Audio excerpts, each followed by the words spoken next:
Bonjour à tous, un premier aperçu du concept Renault de Francfort, la citadine 100% électrique Mercedes en approche, nos premières impressions au volant de la Volkswagen Polo et pour finir une pointe de sport, c'est notre sommaire du jour.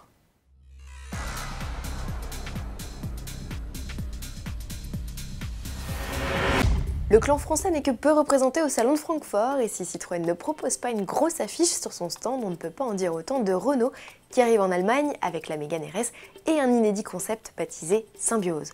Ouvrez l'œil, le constructeur ne montre qu'un rapide aperçu de celui qui incarne sa vision du futur en matière de véhicules autonomes, électriques et connectés. Les designers ont imaginé la voiture de 2030, un véhicule en interaction continue avec son environnement, les infrastructures routières et ses passagers. Le choix de son nom n'est pas anodin, en grec ancien, symbiosis signifie vivre ensemble. Concept toujours avec un premier teaser du nouveau modèle 100% électrique Mercedes. Il s'agit d'une compacte répondant au doux nom de EQA.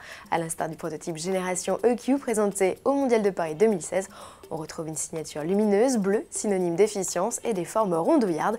Pour en savoir plus, Mercedes nous donne rendez-vous au Salon de Francfort.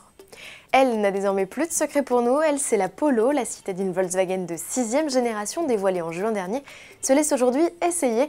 Que pense notre journaliste Alan Froly de cette nouvelle venue, plus grande, plus colorée et plus high-tech? Réponse en vidéo au volant de la version 3 cylindres 1 litre turbo-essence de 95 chevaux. Une autre version dotée d'un turbo avec 95 chevaux est plutôt alerte. Elle passe d'un feu rouge à l'autre en ville assez rapidement et sur les voies rapides. Elle est très à l'aise, elle permet de voyager sereinement, même sur le 5e et dernier rapport. Et en plus, pour ne rien gâter, il est discret et boit peu. On a constaté moins de 6 litres au 100 à l'ordinateur de bord, alors ça, ce sera à vérifier sur notre base de mesure à Montlhéry. Les prestations sont donc globalement satisfaisantes, ce qui devrait permettre d'accepter en partie des tarifs nettement supérieurs à la moyenne.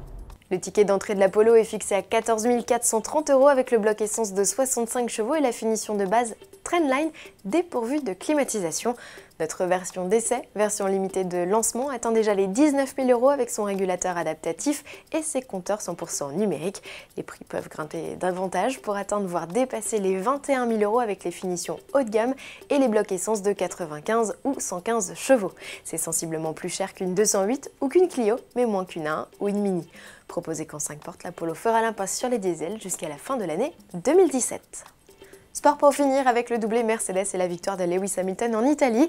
Si Sébastien Vettel complète le podium, pour le plus grand plaisir des tifosi, il perd la tête du championnat du monde pour 3 points. Ferrari qui n'a pas manqué lors de ce week-end de célébrer son anniversaire sur ses terres avec notamment une incroyable parade de véhicules. Du côté de l'OEAC et du WRX, Sébastien Loeb a récompensé comme il se doit les 75 000 spectateurs. Il s'offre la 2e place au volant de sa Peugeot 208 WRX. L'Alsacien signe ainsi son 5e podium de la saison. Prochain rendez-vous du 15 au 17 septembre en Lettonie. Espérons qu'il s'y impose comme en 2016. À demain.